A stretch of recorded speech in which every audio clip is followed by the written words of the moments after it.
بسم اللہ الرحمن الرحیم الحمد للہ کفا وسلام علی عبادہ الذین اصطفى اما بعد اعوذ باللہ من الشیطان الرجیم بسم اللہ الرحمن الرحیم وعباد الرحمن الذین یمشون علی الارض ہونا واذا خاطبهم الجاہلون قالوا سلاما قال النبی صلی اللہ علیہ وسلم من تواضع للہ رفعہ اللہ وقال علیہ السلام السکینۃ فی اہل الغنم او کما قال علیہ الصلاۃ والسلام۔ حضرات گرامی، قرآن عزیز کی جس آیت کی میں نے تلاوت کی ہے اس میں اللہ تبارک و تعالی ارشاد فرماتا ہے وعباد الرحمن، رحمان کے خاص بندے وہ ہیں الذین یمشون علی الارض ہونا، جو زمین کے اوپر آہستگی سے عاجزی کے ساتھ جھک کر چلتے ہیں۔ رحمان کے خاص بندے وہ ہیں جو زمین پر عاجزی کے ساتھ چلتے ہیں، تکبر اور غرور میں نہیں چلتے۔ وَإِذَا خَاطَبَهُمُ الْجَاهِلُونَ، اور جب رحمان کے ان خاص بندوں سے جاہل اور اکھڑ قسم کے لوگ جہالت پر بحث کرنے لگتے ہیں تو یہ رحمان کے خاص بندے سلام کہہ کر آگے نکل جاتے ہیں، الجھتے نہیں ہیں۔ اللہ تبارک و تعالیٰ نے رحمان کے خاص بندوں کی یہ صفت بیان فرمائی کہ وہ عاجزی اختیار کرتے ہیں، مسکنت اختیار کرتے ہیں، جو جھک کر رہتے ہیں۔ پیارے نبی حضرت محمد صلی اللہ علیہ وسلم اس کائنات میں افضل ترین مخلوق ہیں۔ آپ سید البشر ہیں، سید الملائکہ، امام الانبیاء ہیں، فخر دو عالم ہیں، شفیع المذنبین ہیں، خاتم الانبیاء ہیں۔ آپ کے ہاتھوں میں لواء الحمد ایک جھنڈا ہوگا، آپ حوض کوثر پر بیٹھیں گے، امتیوں کو پانی پلائیں گے۔ آپ کا حوض دیگر تمام انبیاء کے حوض سے بڑا ہوگا، لیکن آقا فرماتے ہیں لا فخر، مجھے اس پر کوئی فخر نہیں ہے۔ اتنی ساری خوبیاں آقا کے اندر ہیں، لیکن عاجزی کا حال یہ ہے کہ آقا علیہ السلام زمین پر بیٹھ کر بکری کا دودھ خود دوہ لیتے تھے۔ سبحان اللہ، کیا عاجزی انکساری ہے۔ کونین کے سردار ہیں آپ، بکری کا دودھ خود نکالتے ہیں۔ جوتے کا تسمہ ٹوٹ جائے تو آقا علیہ السلام خود ٹھیک کرتے ہیں، کپڑا پھٹ جائے تو سوئی لے کر خود سل لیتے ہیں۔ آقا علیہ السلام زمین پر بیٹھ کر غلاموں کی طرح کھانا کھا لیتے تھے۔ چنانچہ ایک حدیث میں آیا ہے جبریل علیہ السلام کے سامنے ایک فرشتہ اترا۔ جبریل علیہ السلام نے کہا یا رسول اللہ، یہ فرشتہ پہلی دفعہ زمین پر آ رہا ہے۔ اس نے آ کر سلام کیا اور آقا علیہ السلام سے کہا، پوچھا کہ دو آپشن ہے آپ کے لیے، آپ نبی ملک بننا چاہتے ہیں، یعنی وہ نبی جو بادشاہ بھی ہوں، آپ بادشاہ کے ساتھ ساتھ نبی بننا چاہتے ہیں، یا بغیر بادشاہت کے آپ کو نبوت چاہیے۔ آقا علیہ السلام نے جبریل کی طرف دیکھا تو جبریل علیہ السلام نے اشارہ کیا آپ ابدیت کو پسند کیجئے۔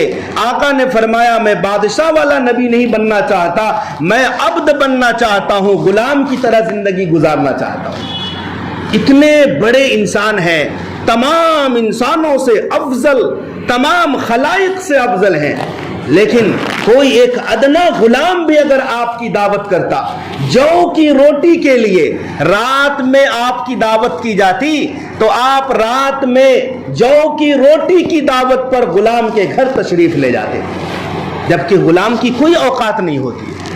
لیکن آقا علیہ السلام نے کبھی یہ نہیں سوچا کہ میں غلام کے یہاں کیوں جاؤں گا، کوئی فخر نہیں، عاجزی کے ساتھ رہتے ہیں۔ آپ علیہ السلام پوری کائنات کے لیے نبی ہیں، قیامت تک آنے والے لوگوں کے لیے نبی ہیں، آپ جناتوں کے نبی ہیں۔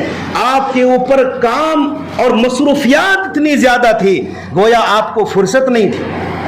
جو جتنا بڑا آدمی ہوتا ہے، جتنی مصروفیت ہوتی ہے، ٹائم نہیں ملتا۔ कायनात तक के लिए आपने रहबरी करनी थी, जिन्नातों में तबलीग करने जाते। खुद नबी की 11 बीवियां थी और एक साथ बैक वक्त 9 बीवियां थी, 9 घरों को चलाना पड़ता था। आज एक घर को चलाना कितना दुश्वार होता है। हमारे आका के 9 घर थे, 9 बीवियों का हुजरा अलग अलग था और आका सबकी किफालत करते थे। कितनी बड़ी जिम्मेदारी होगी। लेकिन कभी ऐसा नहीं हुआ कि मदीने से बाहर कोई शख्स आया नबी से मुलाकात करने के लिए और उसने कह दिया हो कि जब मैं मदीने आया तो मोहम्मद से मेरी मुलाकात नहीं हो सकी। ऐसा जिंदगी में कभी नहीं हुआ। मसरूफियात कितनी है, आप कितने काम में मसरूफ और बिजी थे, लेकिन कभी ऐसा नहीं होता कि कोई अजनबी भी आया हो और नबी से मुलाकात ना हुई। आज बड़ा वो कहलाता है जिसके पास टाइम नहीं। लोग कहते हैं वो तो बड़ा आदमी है, वो मिल नहीं सकता, उसके पास टाइम नहीं है, मुलाकात नहीं होगी, फोन करो तो फोन नहीं उठाते। ये बड़ा आदमी बनने की आज अलामत है। मैं कहता हूं ये बड़ा होने की अलामत नहीं, ये छोटा होकर बड़ा दिखलाने की अलामत है। ये तो फोन नहीं उठाता, आपके पास टाइम नहीं है। मेरे आका करीम को देखो, आपसे ज्यादा मसरूफ कोई नहीं दुनिया में, कयामत तक की फिक्र थी आपको, लेकिन कभी ऐसा नहीं हुआ कि किसी को आपने मिलने का टाइम ना दिया। जहां कुर्सी आई, इख्तिदार आ गया तो बड़ा आदमी बन गया। सोचने लगता है कि मेरी कुर्सी मजबूत है। अरे तेरी कुर्सी मजबूत नहीं, कुर्सी उसकी मजबूत है जो आयतुल कुर्सी वाले हैं। आयतुल कुर्सी वाले की कुर्सी मजबूत है, यानी अल्लाह तबारक व तआला। तो आजिज़ी से रहना सीखें। प्यारे आका सल्लल्लाहु अलैहि वसल्लम आजिज़ी से रहते थे और जमीन की ये सिफत है। मैंने पिछले जुमा भी अर्ज किया था, जमीन के अंदर आजिज़ी है। हमारी पैदाइश जमीन से है, हमारी खुराक जमीन से है, हमारे अंदर जो उनसर है सबसे ज्यादा इसी मिट्टी का है और मिट्टी के अंदर है झुक कर रहना। और ये सिफत तो आदम अलैहिस्सलाम और इबलीस के दरमियान जो मुकालमा हुआ था कि अल्लाह ताला ने कहा इबलीस को कि आदम को सजदा करो, इबलीस अकड़ गया, कहा मैं नहीं कर सकता, कि आपने आदम को मिट्टी से बनाया है और मिट्टी की सिफत है झुक कर रहना और मैं तो आग से बना हूं और आग की सिफत है ऊपर को उठना, आदम को मैं सजदा नहीं कर सकता। तो अल्लाह ताला ने क्या किया, तकब्बुर के बाइस शैतान इबलीस को हमेशा के लिए रांदे दरगाह कर दिया। तो मिट्टी के अंदर ये सिफत है आजिज़ी से रहना, झुक कर रहना, दब कर रहना। हमेशा समर आवर दरख्त जो फलदार दरख्त होते हैं वो झुक कर रहते हैं, उसमें अकड़ नहीं।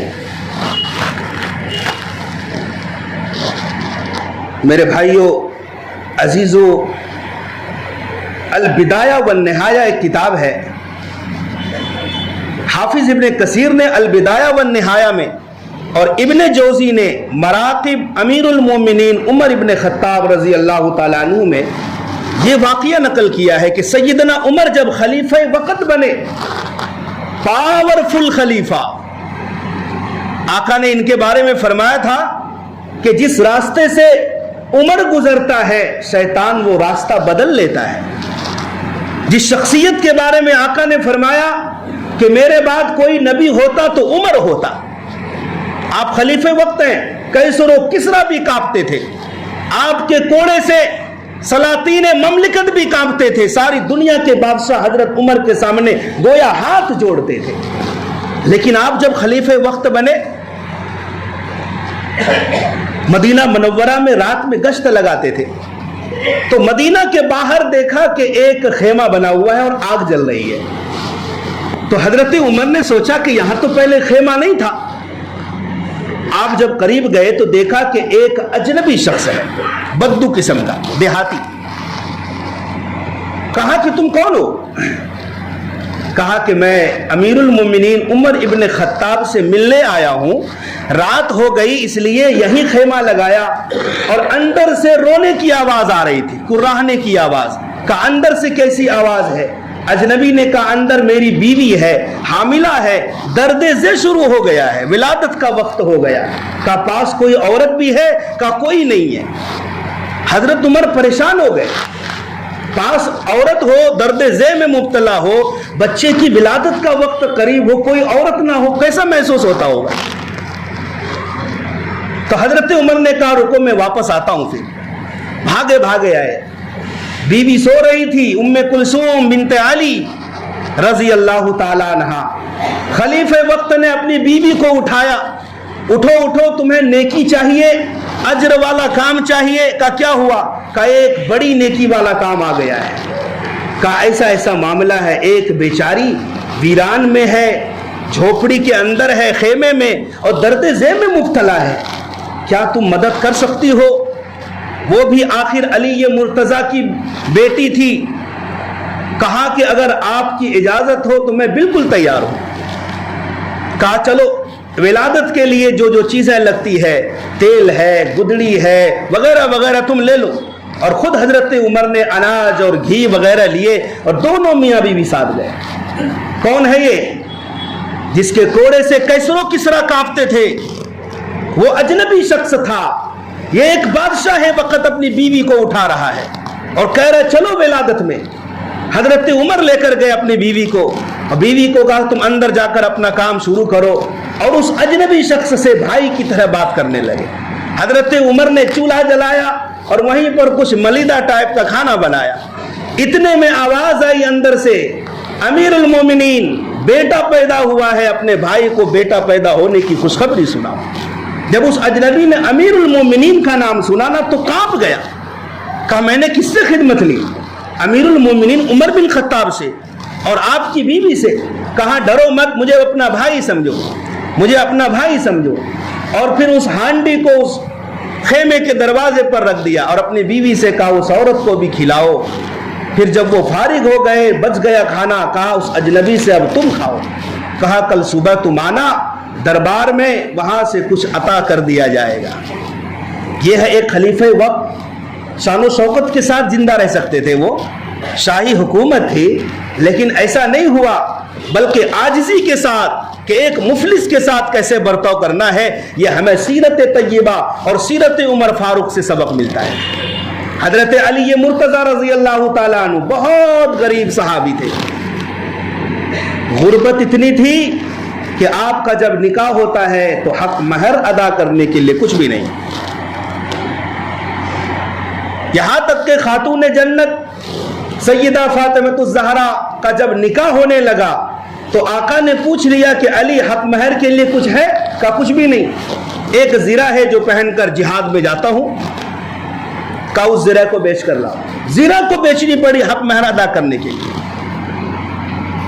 हजरत अली रजी अल्लाह ताला अन्हु मस्जिद नबवी में फर्शे जमीन पर लेट जाते थे। एक मर्तबा अल्लाह के नबी हजरत अली को ढूंढने गए तो देखा कि मस्जिद नबवी के सहन पर मिट्टी में सोए हुए हैं। तो आका अलैहिस्सलाम ने क्या कहा? कुम या अबा तुराब, ए मिट्टी वाले उठो। हजरत अली ने कहा कि मुझे अली मत कहना, मुझे अबू तुराब कहना, मिट्टी वाले, क्योंकि ये लक़ब मेरे आका से मुझे मिला है। इस तरह के आजिज़ी के साथ रहना, लोगों की खैर खाही करना, यह हमारे अकाबिरीन के अंदर एक ऐसी सिफत थी जिस सिफत को हमारे अकाबिरीन ने जिंदा रखा था। अभी माजी करीब के एक बुजुर्ग गुजरे हैं, कारी सिद्दीक बांदवी रहमतुल्लाह अलैह, हथौड़ा ज़िला बांदा में उनका एक बड़ा मदरसा है।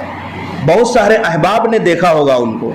तो कारी सिद्दीक रहमतुल्लाह अलैह के बांदा में मस्जिद के सामने मदरसे में 1 दर्जन बैतुल खला बने हुए थे, बाथरूम, जिनका इस्तेमाल बच्चे भी करते थे पढ़ने वाले और पढ़ाने वाले असातिज़ा भी करते थे।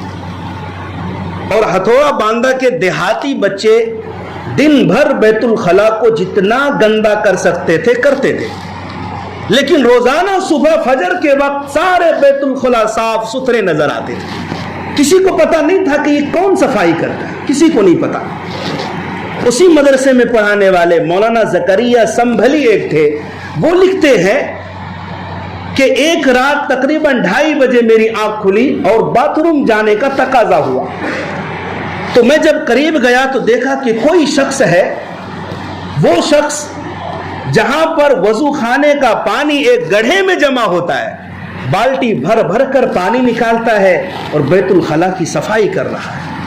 मैं जब करीब गया तो मैं हैरान हो गया कि ये कोई और नहीं, मदरसे के रईस मौलाना कारी सिद्दीक बांदवी है। वो फरमाते हैं कि मैं डर से आगे नहीं गया कि कहीं हजरत का राज न फाश हो जाए। पीछे में आया, पलटा, चारपाई पर लेट गया। मैं देखता रहा। हजरत ने 1 दर्जन बैतुल खला की सफाई की और फिर कुएं के करीब गए जहां एक नल लगा हुआ था, वहां गुस्ल फरमाया, कपड़े चेंज किए, फिर मस्जिद के सहन में 2:30-3 बजे रात में तहज्जुद की नीयत बांधी। कितना प्यार आता होगा अल्लाह को बंदे की खिदमत पर, और खिदमत करने के बाद खालिक हकीकी के सामने तहज्जुद की नमाज पर रब को कितना प्यार आता होगा। ये कोई आम बंदा नहीं था। अकीदत से लोग नाम लेते हैं सिद्दीक अहमद बांदवी रहमतुल्लाह अलैह। तो बड़े बड़ों में जो अल्लाह ने इनकलाब लाया, जो खुसूसियतें भरी, जो खूबियां उनके अंदर वदीयत फरमाई, ये इसी तरह नहीं बल्कि आजिज़ी में है, इनकिसारी में है। मुस्लिम शरीफ की रिवायत है, मन तवाज़अ लिल्लाहि रफ़अहुल्लाह, जो अल्लाह के लिए आजिज़ी इख्तियार करेगा, छोटा बन जाएगा, अल्लाह उसको ऊपर उठाएगा। हमारे आका की बशारत है। और इसी तरह हम देखते हैं कि जितने हजरात ने आजिज़ी इख्तियार की, वो अगरचे अपने अंदर छोटापन लिए हुए हैं, मगर उसकी बरकत से अल्लाह ने एजाज बुलंद फरमाया। तवाज़ु किसे कहते हैं, आजिज़ी किसे कहते हैं? सिर्फ कहने का नहीं है कि कोई ये कहे मैं तो बड़ा गुनहगार हूं, मेरी क्या हैसियत है। कहना नहीं, समझना है इस बात को, वाकई मेरी कोई हैसियत नहीं। फर्क है। अगर कोई कहे मैं बड़ा गुनहगार हूं, दिल से ना समझे, दिल में बड़ाई है तो फिर वो दिखलावा है। मैं बड़ा गुनहगार हूं ये दिल से भी इकरार करे, समझना है इस बात को। अपने आप को कमतर समझे, अपने आप को घटिया समझे। मौलाना कासिम नानोतवी रहमतुल्लाह अलैह बहुत बड़े अल्लामा गुजरे हैं, दारुल उलूम देवबंद की बुनियाद रखने वाले हैं। आप अक्सर तहबंद बांध कर रहते थे और एक सादी सी कमीज पहनते थे। बहुत मर्तबा ऐसा होता जब आप बाजार की तरफ निकलते थे तो जोलाहे किस्म के लोग आपको अपनी बिरादरी का समझकर बातें करने लगते थे, हालांकि इतने बड़े अल्लामा हैं। तो आप उसी किस्म का तहबंद और एक कमीज पहनकर देवबंद से कहीं जा रहे थे कि रास्ते में एक जोलाहा मिला और उसने अपनी बिरादरी का समझकर पूछा कि भाई आजकल मार्केट में सूद का क्या भाव चल रहा है। तो हजरत ने कहा कि आजकल मेरा बाजार जाना नहीं होता है। यानी उसे भी इत्मीनान हो गया कि ये मेरी ही बिरादरी का आदमी। चुनांचे आपने अंग्रेजों के खिलाफ जब फतवा दिया था, अंग्रेजों ने आपके खिलाफ वारंट जारी कर दिया था कि कासिम नानोतवी को पकड़ना है। चुनांचे एक फौजी गया पकड़ने के लिए। जब देवबंद पहुंचा तो पूछा कि मौलाना कासिम कहाँ मिलेंगे। लोगों ने कहा कि वो छत्ते वाली मस्जिद में रहते हैं। तो वो फौजी वहां गया तो उसने सुन रखा था अल्लामा मौलाना कासिम नानोतवी। तो उस फौजी को ऐसा लगा कि ये बहुत बड़े अल्लामा है तो जुब्बा कुब्बा में शानो शौकत से होंगे। एक ख्याल जहन में बैठ गया था, एक नक्शा आ गया था। तो जब छत्ता की मस्जिद में पहुंचे तो देखा कि एक शख्स झाड़ू लगा रहा है मस्जिद के अंदर और लुंगी पहनकर है, बिल्कुल जैसे मुलाजिम और खादिम किस्म के लोग होते हैं। फौजी के वहमो गुमान में नहीं था कि यही मौलाना कासिम है, हालांकि वो मौलाना कासिम थे जो झाड़ू लगा रहे थे। तो जाकर फौजी ने उसी झाड़ू लगाने वाले से पूछा कि यहां मौलाना कासिम नानोतवी हैं। अब मौलाना सोचने लगे अगर मैंने बता दिया मैं ही हूं तो ये पकड़ लेगा। तो वहां से 2-3 कदम पीछे हटे और कहा कि अभी थोड़ी देर पहले तो यहीं थे। तो फौजी ने सोचा कि अभी थोड़ी देर पहले यहां थे, फिर बाहर चले गए होंगे। तो फौजी बाहर चला गया। मतलब इतनी सादगी थी हजरत के अंदर। और फरमाते थे कि अगर थोड़ी बहुत जो हमें अल्लाह ने इल्म दिया है, इस इल्म की वजह से अगर लोग मुझे पहचान रहे हैं, अगर ये इल्म की दौलत ना होती और लोग मुझे ना पहचानते तो कासिम नानोतवी अपने आप को ऐसा मिटाता कि लोग हमेशा के लिए कासिम नानोतवी को भूल जाते। मिटाना ही असल है, असल मिटाना है। मुफ्ती अजीजुर रहमान दारुल उलूम देवबंद के مفتی اعظم تھے سب سے بڑے، اللہ اکبر، ان کی سادگی کا عجیب حال تھا. آپ کے فتاوا چھپے ہیں، فتاوا دارالعلوم دیوبند. آپ جب فتویٰ دینے کے لیے جاتے دیوبند میں، آپ کا روزانہ کا یہ معمول تھا، صبح صبح اپنے محلے کی بیواؤں کے یہاں جاتے، عورتوں کے یہاں، اور ایک ایک گھر میں جا کر پوچھتے کچھ بازار سے منگانا تو نہیں. کوئی بیوہ کہتی کہ ہاں دھنیا منگانا ہے، پیاز لے کر آؤ، آلو لے کر آؤ، اور آپ خوشی کے ساتھ جاتے تھے. اتنی عاجزی تھی. کسی کے لیے دھنیا لے کر آ رہے ہیں، کسی کے لیے آلو لے کر آئے ہیں. پھر کبھی کوئی بیوہ عورت کہتی کہ نہیں میں نے تو اتنے کا منگایا تھا، آپ اتنا لے کر آئے. پھر حضرت واپس کرنے جاتے تھے. یہ سارا کام جب مکمل ہو جاتا تب وہ مفتی اعظم مفتی عزیز الرحمان دیوبند کی مسند پر جا کر فتوے کا کام کرتے تھے. یہ اسلاف نے ہمارے لیے ایک راستہ بنا دیا ہے کہ دیکھو اسلاف نے کیسے عاجزی اختیار کی، اور آج ہمارے اندر نہیں ہے. آقا علیہ السلام فرماتے ہیں کہ جو لوگ گھوڑے پالتے ہیں اور جو لوگ اونٹوں کو پالتے ہیں ان کے اندر بڑاپن، غرور آ جاتا ہے، تکبر مزاجی اس کے اندر آ جاتی ہے. اور جو لوگ بکریاں پالتے ہیں، بکریاں پالنے والوں میں مسکنت آتی ہے، عاجزی آتی ہے، انکساری آتی ہے. آقا نے خود فرمایا السکینۃ فی اہل الغنم، بکری والوں میں مسکنت آتی ہے. یہی وجہ ہے کہ اللہ تعالیٰ نے انبیاء علیہ السلام سے اونٹ اور گھوڑے نہیں چروائے ہیں، انبیاء علیہ السلام سے اللہ نے بکریاں چروائی ہیں. بکریاں زیادہ پریشان کرتی ہے، بکریوں کو چرانا اتنا آسان نہیں، اور بکریوں کے ساتھ رب کی رحمت ہوتی ہے. اسی لیے ہمارے آقا علیہ السلام نے بھی بکریاں چرائی ہیں. آپ سے پوچھا گیا کیا آپ نے بھی بکریاں چرائی ہیں؟ آقا نے فرمایا ہاں ہاں، میں نے اہل مکہ کے لیے چند قیرات کے عوض بکریاں چرائی ہیں. بکریوں میں مسکنت ہے، عاجزی ہے. صحبت کا یہ اثر ہے کہ اونٹوں کو پالنے والے میں اور گھوڑوں کو پالنے والے میں تکبر آ جاتا ہے، غرور آ جاتا ہے، اور بکریاں کے پالنے والے میں عاجزی آتی. یہ صحبت کا اثر ہے. تو صحبت، جب جانوروں کی صحبت میں یہ اثر ہے تو جس انسان کا اٹھنا بیٹھنا تکبر والوں کے ساتھ ہوگا، بڑائی جتانے والوں کے پاس ہوگا، گھمنڈی لوگوں کے ساتھ ہوگا، وہ شخص کے اندر بھی صحبت کا اثر آئے گا. اور جس شخص کا اٹھنا بیٹھنا، رہنا سہنا عاجزی اختیار کرنے والوں کے ساتھ، چھوٹا پن اور مسکنت اختیار کرنے والوں کے ساتھ ہوگا تو صحبت کا اثر آئے. اسی لیے کسی فارسی شاعر نے کہا ہے اے برادر دور باش از یار بد، یار بد بدتر شود از مار بد. کتنا پیارا جملہ کہا ہے کہ اے بھائیوں، برے لوگوں کی صحبت سے اپنے آپ کو بچانا کہ برے لوگ برے سانپ سے بھی بدتر ہوتے ہیں. اللہ اکبر. کیونکہ جو اژدہا برا سانپ ہوگا، زہریلا سانپ ہوگا، اس نے اگر ڈس لیا زیادہ سے زیادہ تیری جان جائے گی، لیکن اگر برے صحبت میں گرفتار ہو گئے تو جان کے ساتھ ساتھ تمہارے ایمان کا بھی خطرہ ہو جائے گا. اسی لیے شیخ سعدی نے کہا ہے صحبت صالح ترا صالح کند، صحبت طالح ترا طالح کند. نیکوں کی صحبت تمہیں نیک بنائے گی اور بروں کی صحبت تمہیں برا بنائے گی. اللہ تبارک و تعالی ہم سب کو عمل کرنے کی توفیق عطا فرمائے.